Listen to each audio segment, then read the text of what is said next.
नमस्कार स्टूडेंट्स, आज का हमारा वीडियो का टॉपिक है मैनोमीटर्स। ये मैकेनिकल और ऑटोमोबाइल सब्जेक्ट में 202 fluid mechanics and machine subject के अंतर्गत पढ़ाया जाता है।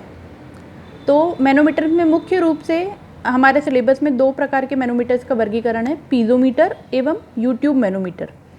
जैसा कि हम बोर्ड पर देख पा रहे हैं, पहला जो चित्र है वह पीजोमीटर्स के लिए यूज़ किया गया है।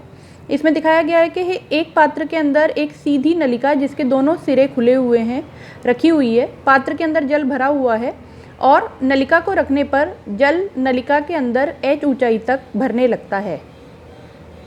अब यह h कहलाएगा हमारा नलिका के अंदर तरल का दाब, और इसकी गणना हम किसके आधार पर करेंगे? इसका सूत्र है P/ω।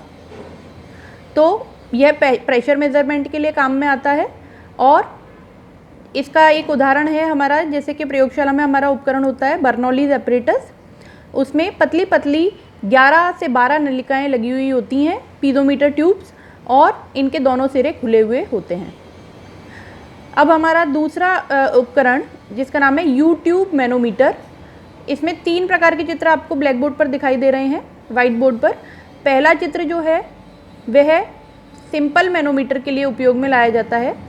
सिंपल मैनोमीटर जैसा कि आप लोग देख पा रहे हैं, इसमें एक तरफ ए नामक पात्र है और दूसरी तरफ इसका सिरा वायुमंडल की ओर खुला हुआ है।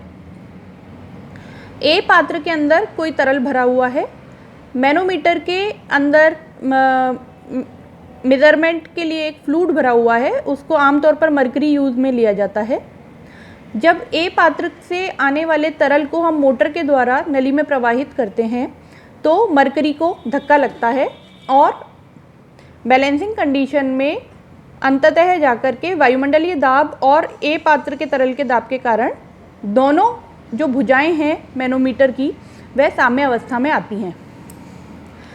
हम यहाँ देख पा रहे हैं कि सीधे हाथ की तरफ 2 मापन इसमें दिखाए गए हैं, H1 और H2। इसमें जो H1 लेंथ है वह A नामक तरल की ऊंचाई है सीधी भुजा में, और जो H2 है वह Hg की मरकरी की ऊंचाई है। तो जब इसके लिए हम समीकरण लिखेंगे तो किस प्रकार से लिखेंगे? यह हम लिख सकते हैं, उल्टे हाथ की भुजा में सभी प्रकार के दाब बराबर सीधे हाथ की भुजा में सभी प्रकार के दाब। चूँकि एक भुजा वायुमंडल की ओर खुली हुई है, अतः उसमें दाब को हम 0 मानेंगे, तथा दूसरी भुजा के दाब यहाँ पर होंगे, पहला पात्र के अंदर दाब Pa प्लस ω1 H1, मतलब H1 ऊंचाई का सीधी भुजा के अंदर दाब, उसको मल्टीप्लाई हमने किया है ω1 से, मतलब उसकी स्पेसिफिक ग्रेविटी से, या ω1 यहाँ पर रिप्रेजेंट कर रहा है ρ1 G1 को। ρ1 हमारा होता है स्पेसिफिक डेंसिटी, आपेक्षिक घनत्व, और G1 हमारा होता है गुरुत्वीय त्वरण, प्लस ω2 H2। सिमिलरली H2 जो लेंथ हमने ली है, लंबाई ली है, वह हमने मरकरी के लिए ली है। अब हमारा जो चित्र नंबर 2 है, इसका नाम है differential you tube manometer. Differential you tube manometer के अंदर दोनों भुजाओं पर अलग अलग पात्र लगे हुए होते हैं, पात्र A और पात्र B। और जब मोटर से इनके द्वारा तरल को प्रवाहित किया जाता है यू ट्यूब की भुजाओं के अंदर, तो ये दोनों ही साम्य अवस्था में आने पर विभिन्न प्रकार के तरल और मरकरी के मध्य साम्य स्थापित करते हैं।